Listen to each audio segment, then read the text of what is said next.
صدمة جديدة بعد إيقاف القيد، وخالد بوطيب ركب ودلدل وبيع زيزو وتفاصيل نارية وانفرادات لحضراتكم. وأيضا تعرف على انتصار المغرب على الجزائر عن طريق نهضة البركان، واللي عنده فوزي لقجع في الاتحاد الأفريقي ما يتضربش على ظهره. اثبت حضورك بلايك، الفيديو ده مهم جدا جدا، واتمنى لو حضرتك اول مره تتابعنا تعمل متابعه حالا. انا محمد عبد العال او مادو، ومن فضلك يا ريت تشير الفيديو ده وتعمل له سيف عندك وخده كوبي وحطه في كل الاماكن، وكل واحد ياخد الفيديو ده كوبي 3 مرات علشان خاطر يوصلك الفيديوهات الجايه. واثبت حضورك بلايك، عايزين يا جماعه نوصل الفيديو ده ل 10000 لايك عشان عندنا قصص كتيره قوي، وانفراد بعقد خالد بوطيب لاول مره يعرض بالكامل، وايضا كثير من الملفات. اجيال بتلبس اجيال. المنافس بتاعنا اللي هو النادي الاهلي شعارهم ان احنا اجيال بتسلم اجيال، اما انا فبطالب الكابتن حسين لبيب رئيس الزمالك الحالي ان هو يغير شعار النادي بكلمة اجيال بتلبس اجيال.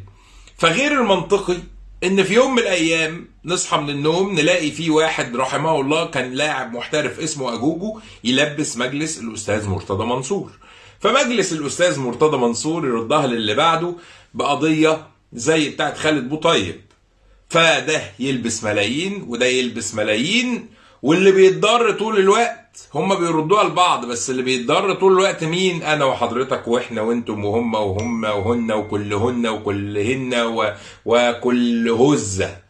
بجد يعني كلنا بنتضر. طيب ايه اللي بيحصل؟ انا هقول لحضرتك حالا ايه اللي بيحصل. الزمالك تعاقد مع ابو طيب من ماتيالا سبورت او سبور التركي في صفقة كانت ب1.5 مليون يورو. العقد بتاع ابو طيب كان 4.5 مليون يورو مع الزمالك. والله العظيم.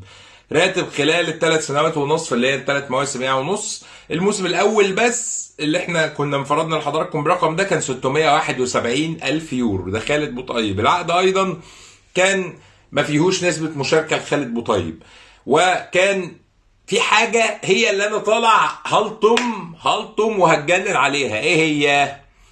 ان يحق لنادي الزمالك فسخ تعاقد خالد بوطيب الموسم الثاني مجانا. يحق لنادي الزمالك للألعاب الرياضية فسخ التعاقد مع خالد بوطيب مجانا في الموسم الثاني. طب ليه ما فسختوش العقد في الموسم الثاني؟ ما اعرفش بنلبس نفسنا، بنكره نفسنا. كنا في ما اعرفش. اللاعب خد منحة توقيع 29,000 دولار، وسكن اللاعب كان 25,000 دولار 806. بص هجيب لك بالسحتوف. انت عارف ايه 25,000 دولار؟ يعني مليون. يا نهار اسود. ده انا كنت على النيل يا جماعه، كنت ساكن على النيل والله العظيم، ما كنتش بدفع الرقم ده. يعني انتوا فاهمين احنا بنعمل ايه؟ انتوا فاهمين احنا فين؟ ماشي، استنى. وشهر طبعا بوطيب لعب مع الزمالك. سيبك بقى من الكلام بتاع لعب قد ايه. لعب 24 ماتش في خمس تجوان فقط وصنع هدفين. يعني الجون مع خالد بوطيب واقف ب 500,000 يورو. 500,000 يورو كنت اجيب لك كريستيانو بالنسبه دي. بوطيب كمان خلاص خد الغرامه وخد الموضوع وخد كل الامور وركب ودلل. طب ايه الصدمه اللي بعد ايقاف القيد من خالد بوطيب؟ خالد بوطيب يا جماعه رفض التسويه ورفض التقسيط ورفض اي شيء، لانه عارف ان الزمالك هيدفع غصب عنه. تاني، خالد بوطيب حتى اللحظة اللي بكلمك فيها وعلى عهدتي وعلى مسؤوليتي بالتواصل مع، مش هقول لك وكيله، اعتبرني تواصلت مع خالد بوطيب نفسه. خالد بوطيب رافض التعامل في اي او التفاوض يعني، وحتى الان رافض اي حاجه خالص. اقتراحات الزمالك ايه؟ ان احنا نروح ندفع لخالد بوطيب، نقول له اتفضل يا عم خالد بوطيب الرقم ده احنا هندي لك اسمه ايه ده، هندي لك مبلغ يعني، او تقسط الباقي وتتنزل عن شويه من الفوائد. واللي عملناه في كهرباء بيتعمل فينا بالظبط، وده حقه، لان احنا نفسنا لما كنا في موضع قوه اخدنا حقنا بنفس الطريقه. طيب انا عايز اروح للمغرب وبعد كده ارجع لبيع زيزو، بس اثبت حضورك بلايك وشارك الكلام ده، عشان الكلام ده لازم يوصل للكل، والكل يكون على درايه بيه ويكون فاهم الموقف الحالي في نادي الزمالك. وهتقول لي مش وقته ان احنا نتكلم في الكلام ده، والله هو الطبيعي ان مش وقته، بس القضيه جت دلوقتي. عندنا ماتش يوم الاحد بقى، إيه احنا ربنا يتولانا برحمته، احنا ربنا يتولى الجمهور ده برحمته، والنادي ده بصراحه ربنا يقويه يعني. بص يا سيدي، المغرب تعيش افراح وانتصارات وقوه في الكاف وقوه عظيمه في كل الحاجات، وانسى انك تظلم نادي مغربي او اي حد ينتمي للمنظومه المغربيه. ادي خالد بوطيب لسه منتصر على الزمالك، وكمان نهضه البركان. نهضه البركان يا جماعه اتحسب له الماتش 3-0 بحسب التقارير الصحفيه اللي خرجت دلوقتي، 3-0 لنهضه بركان ماتش الذهاب. طيب مبروك يا عم نهضة بركان. يعني نهضة بركان في النهائي بنسبة 99.9، نهضة بركان في النهائي خلاص هو في النهائي، اعتبره في النهائي. ليه؟ عشان عندك فوزي لقجع، فاللي عنده فوزي لقجع ما يتضربش على ظهره. تمام. انا بقى بستاذن كل نسبة حضورك بلايك وكتابة عاش الزمالك، والزمالك فوق فوق فوق فوق اي حد في منظومته. مش هكلمك بقى في اللي فات، انا هكلمك في الحلول الموجودة دلوقتي. بعض الوكلاء، مش بعض، ده كل الوكلاء اللي اعرفهم، كل وكلاء اللعيبه اللي مضوا يعرفهم في حياته. تمام. انا اعرف وكلاء لعيبه كتير قوي قوي قوي قوي قوي. زيزو بيتباع تاني، زيزو بيتباع وهيتباع. ازاي؟ هل زيزو جاله عرض رسمي؟ هل بتاع؟ لا. كل اللي حاصل دلوقتي يا جماعه ان زيزو بقى فيه تارجت ان الراجل ده لازم يطلع علشان نروح ندفع الفلوس. ليه؟ لان الزمالك، انا عندي لكم خبر كمان اسود زي الاسود اللي لابسه ده كده، وبعتذر لكم على الاخبار الوحشه، لكن والله يعني احنا بننقل الصوره مش في ايدنا. لو في ايدي اطلع اقول لك مبروك ان شاء الله، اطلع لك في يوم من الايام اقول لك مبروك تتحل القيد ودفع كذا ودفع كذا، بس بقول لك الواقع النهارده. تمام. زي النهارده الاربع الجاي ان شاء الله ايقاف قيد جديد للزمالك عن طريق جيمي باتشيكو.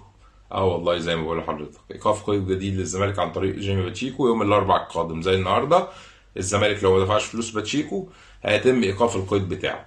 طيب انا بقول لك من دلوقتي لسه كمان في حاجه بقى تانية جايه. مين؟ فرجاني ساسي. عارفين انتوا ساسي اللي انتوا بتدلعوه الامور الكتكوت ده؟ هيوقف قيدك هو كمان. انا في حاله تعجب. هو النادي ده ايه؟ هو النادي مالوش جمهور، مالوش صاحب يسأل عليه، متساب كده على المشاع، اي حد عايز يدغدغ في النادي يدغدغ. هل الاجهزه الرقابيه في البلد شايفه اللي احنا عايشينه ده وكم الاهدار للعمله ده مش يعني وساكته؟ يعني واحنا يا جماعه احنا قاعدين دلوقتي نتكلم على مودست يا عم، مش عايز اقول كلام، ما يدفعوا اللي يدفعوه، ما هم عندهم بيعرفوا يتصرفوا ويدفعوا، بيجيبوا فلوس من هنا ويحطوا هنا، عندهم استقرار، عندهم نفس الناس اللي بتلبس في نفس المشاكل فبيعرفوا يحلوا مشاكلهم. لكن احنا عندنا الناس بتتغير على بال ما المشكله تتحل. طب مين يحل لي الازمه اللي انا فيها دلوقتي دي؟ الله اعلم.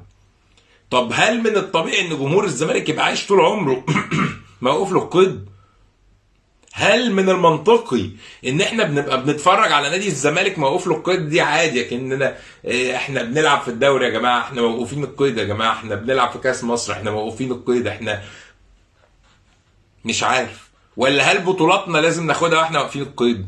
الزمالك مطالب بالفوز بالكونفدراليه وبيع زيزو وتوفير عقود رعايه علشان يعرف يحل.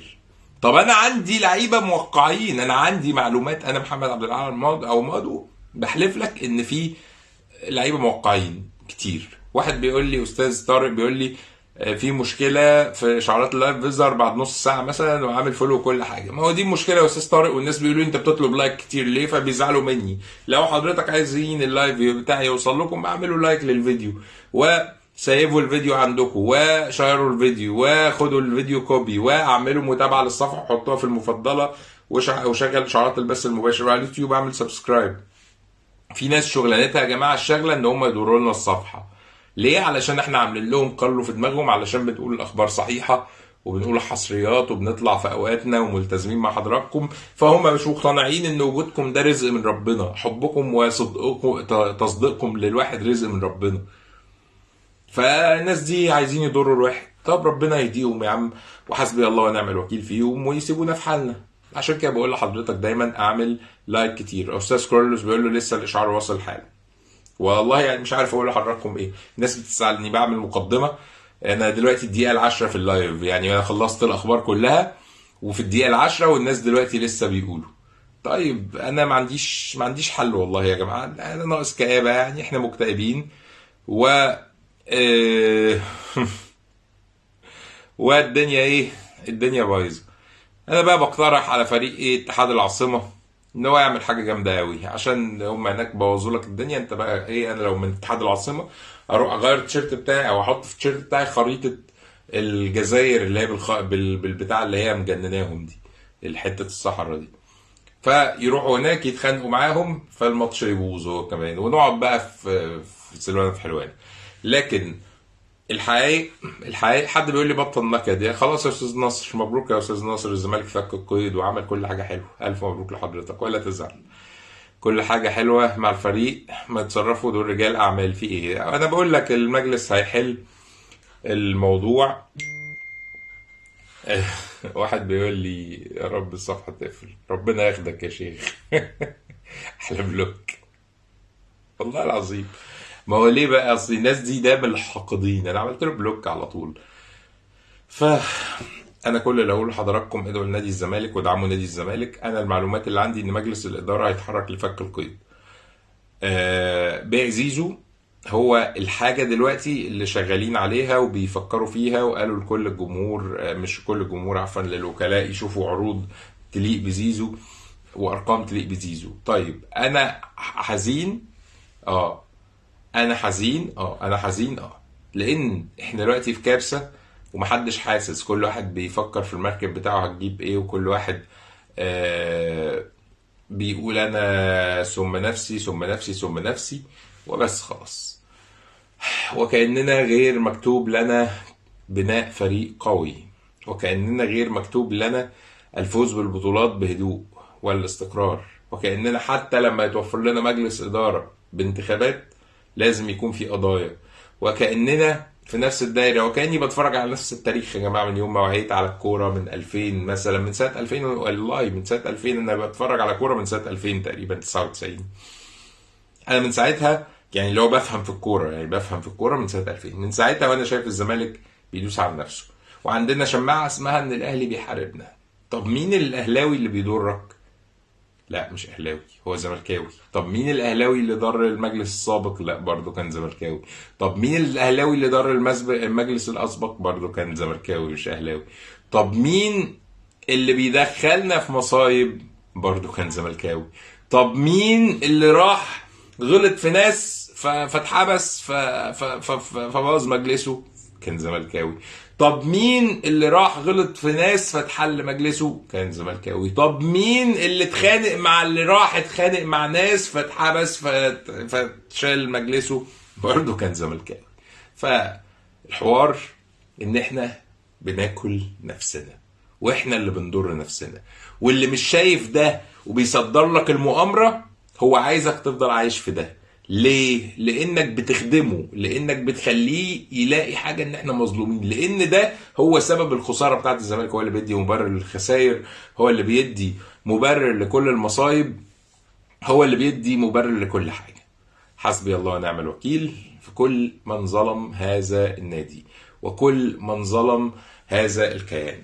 وحسبي الله ونعم الوكيل، حسبي الله ونعم الوكيل في كل واحد رضي بظلم نادي الزمالك وما انقذوش لما كان في ايده ان هو ينقذه. ايا كان بقى ومين، ربنا هو الشاهد. دمتم في امان الله ورعايته. في نهايه الفيديو ما تنساش تعمل لايك، تشارك فيديوز بتحضيره وكتابه عشان الزمالك. لاول مره تتابعنا يا ريت تعمل متابعه وسبسكرايب، فعلا حاجه تسد النفس. السلام عليكم.